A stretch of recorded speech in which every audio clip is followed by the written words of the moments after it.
Terima kasih Anda masih di Economic Challenges. Telah hadir juga bersama kita staf khusus Wakil Presiden Bapak Sofyan Wanandi. Pak Sofyan, kita baru berbicara tadi mengenai lompatan besar yang ingin dilakukan pemerintah. Tadi ada beberapa catatan disampaikan oleh Pak Mudayapo, Mas Haryadi Sukamdhani dan juga Mbak Karmelita. Apakah angka besaran-besaran lompatan pertumbuhan yang ingin kita capai itu berbasis kepada memang kekuatan yang memang kita miliki, Pak Sofyan? Ya memang saya melihat memang sulit ya. Tahun pertama ini pasti sulit ya. Maka itu kita harus betul-betul bersama-sama menyelesaikan ini ya. Harapan itu besar sekali. Juga investasi yang masuk dari luar yang ingin masuk itu besar sekali. Dan pemerintah ini juga ingin supaya ekonomi itu menjadi kekuatan kita yang pertama. Biarpun kita sudah habis waktu nih sebenarnya 1 bulan terakhir ini dengan sosial politik. Cuma saya pikir apapun harapannya harus kita manfaatkan dan challenge ini harus kita terima. Kalau kita cuma mengeluh saja nggak akan selesai soalnya. Kita tahu dunia sedang susah. Kita tahu yang harapan beberapa negara yang untuk bisa maju itu salah satu adalah Indonesia. Dan kalau ini kita tidak manfaatkan, rugi kita sendiri. Pak Sofyan, investasi yang akan masuk itu real atau sebetulnya masih juga janji-janji? Saya pikir dua-dua ada. Ada yang real, ada yang janji tentunya ya. Sebab kita harus melihat pengusaha itu juga melihat tentu visible atau tidak. Apakah Indonesia ini serius nak membangun infrastrukturnya misalnya.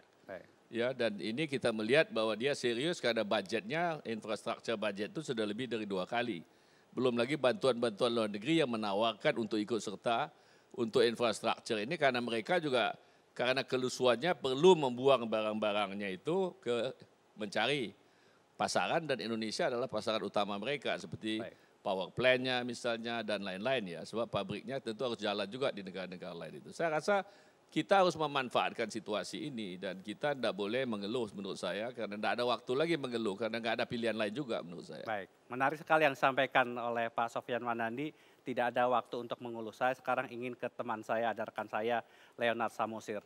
Leonard Samosir, apa catatan atau data yang Anda miliki berkaitan dengan peluang bagi kita untuk bisa tumbuh di tahun 2015? Ya, Mas Tommy dan pemirsa, informasi yang menarik adalah data yang saya punya tadi kita sudah mendengarkan pengarahan dari Mas Dian. Bagaimana tahun atau show itu mempengaruhi bisnis. Tetapi ternyata faktanya mengatakan hal yang lain. Di tahun 2012 saya punya data di sini, waktu itu tahun naga air. Kalau 2015 katanya tahun kambing kayu, maka tahun 2012 yang lalu tahun naga air. Realnya sektor pengangkutan dan komunikasi pada tahun itu tumbuh 9,98%, hampir 10%. Sementara yang kedua adalah sektor perdagangan, hotel dan restoran tumbuh 8,15%. Ini mengkonfirmasi apakah memang benar kelesuan itu akan terus terjadi sampai akhir tahun tadi seperti kata Mbak Karmelita. Sementara di tahun berikutnya kita melihat di tahun 2013 ular air waktu itu kembali sektor yang bertumbuh paling banyak adalah pengangkutan dan komunikasi lagi di Indonesia. 9,8%, sementara sektor kedua adalah keuangan, persewaan, dan jasa perusahaan. 7,57%. Dan menariknya, pemirsa dan Mas Tommy, di tahun 2014 yang baru saja ditinggalkan menurut tahun China, Tiongkok, kuda kayu yang tumbuh paling besar juga ternyata sektor pengangkutan dan komunikasi yang tumbuh 9,3%, sementara yang kedua adalah bangunan yang tumbuh 6,58% atau hampir 7%. Jadi kelihatannya pengangkutan dan komunikasi itu tetap menjadi sektor yang bersinar selama 3 tahun yang terakhir. Saya tidak tahu 2015, Mas Tommy. Apa yang terjadi dalam 2015, data yang dimiliki, Leo?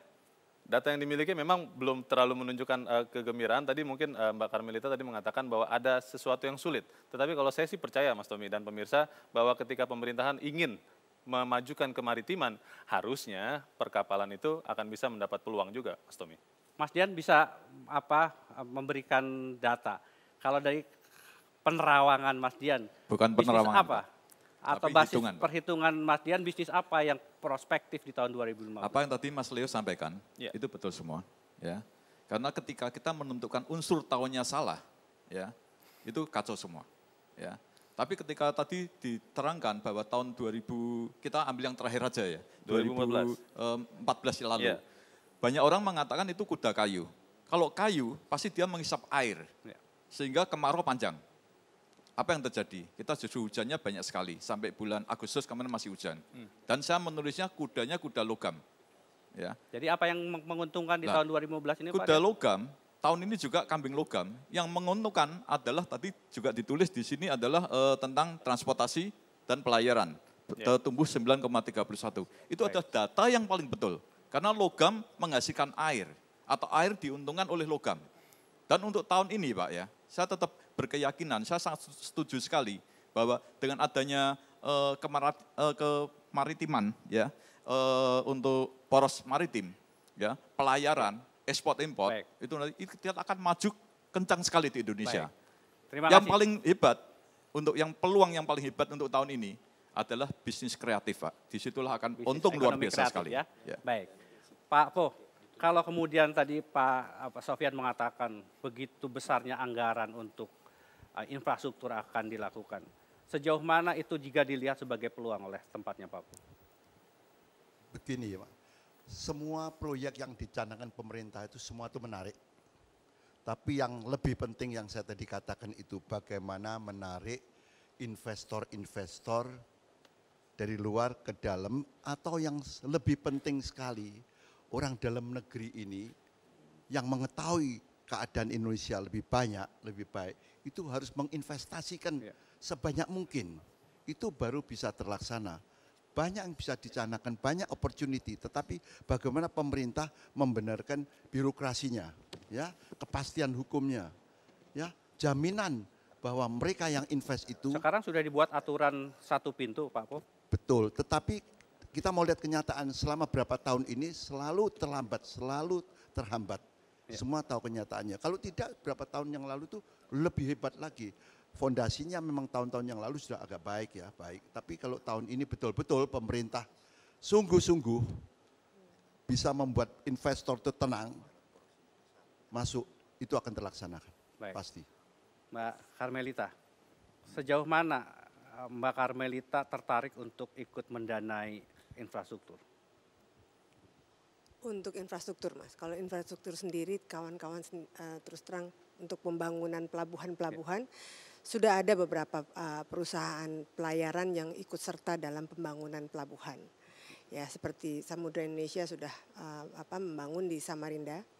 Ya, juga kelihatannya nanti kalau Cilamaya jadi mungkin dibangun, mungkin ada beberapa pengusaha pelayaran yang ingin bergabung untuk membangun Cilamaya tersebut supaya kita punya pilihan. Sekarang ini cuma hanya pelindo-pelindo saja, tapi kalau kita bisa punya pelabuhan lain yang bukan pelabuhan pemerintah akan lebih baik. Artinya swasta siap untuk ikut dalam program Tentunya, pembangunan. ya. Saya nanti ingin tanya kepada Mas Haryadi. Mas Haryadi, sejauh mana sebetulnya swasta itu teman-teman Apindo siap? Tapi kita harus jeda terlebih dahulu Mas Haryadi. Jangan kemana-mana, tetaplah di Economic Challenge.